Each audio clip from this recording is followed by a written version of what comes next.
Chicken and the Cheater Cheetahs, Part 5 of 15. Lend me your watch, Yossarian asked, his puzzlement once again nearly making him fall to pieces. I thought the Cheater Cheetahs were in its cages. How did you expect to keep wild animals from running away just by tucking them under your watch? What? Dr. Tracy asked, shaking her head vigorously left to right. Are you sure you didn't get smacked by a car or the train that got us? No, Yossarian said, his brow knit in confusion. I mean, yes. That is to say, yes, I'm sure, and no, I didn't get hit by a car or the train. I've been this way ever since Kuwait, he said with a shoulder shrug. Are you sure you didn't bump your head, Paula? You're very confusing, and you seem confused. We need to go, Mike said, handing Yossarian back his phone, then going to the back of the van and trying but failing to open the rear door. No go, he said, looking around the cargo hold of the van in search of an alternate way out.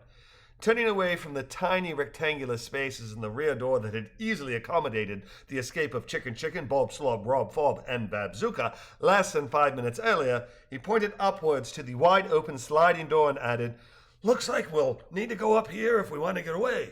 Paula, why don't you let us help you up? Then Yossarian and I will follow. That's probably best, she said with a sigh and further head shaking. We need to call 911 too, she added. 911 too? Yossarian asked. Is that a new emergency number or zoo specific? And the police are already on the way, he said in a whisper, eyes scrunched and head nodding yes repeatedly and speaking in a voice one might use to soothe a distraught toddler. That's why we hear sirens. Shaking her head and rolling her eyes, Paula said, Yes, let's get out of here. And yes, I know why we hear sirens, but the police don't know that in addition to this train wreck of a highway catastrophe, we've also got 6 cheetahs roaming around White Plains. Purchase, Yossarian said, nodding his head. White Plains is a little bit east of here.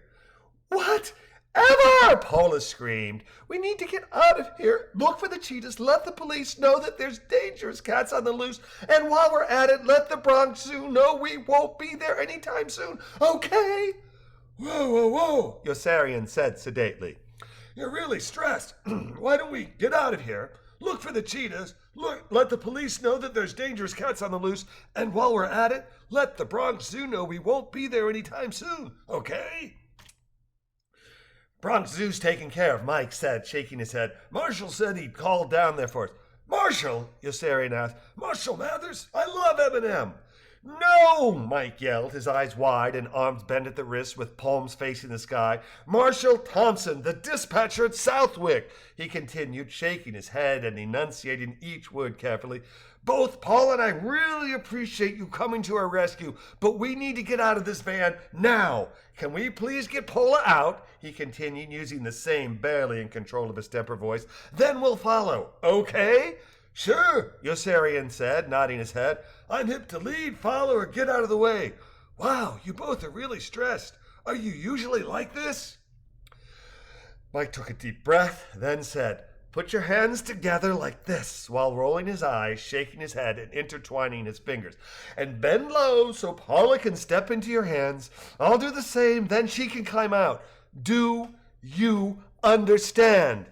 Yes, I understand, Yossarian replied, nodding his head for each of the 4 syllables while bending low and cupping his hands which Paula immediately stepped into and scrambled up through the facing the sky sliding door of the van to freedom, while Yossarian sang, His palms are sweaty, knees weak, arms are heavy, there's vomit on his sweater already, mom's spaghetti, which caused Mike to blink over and over in horrified amazement.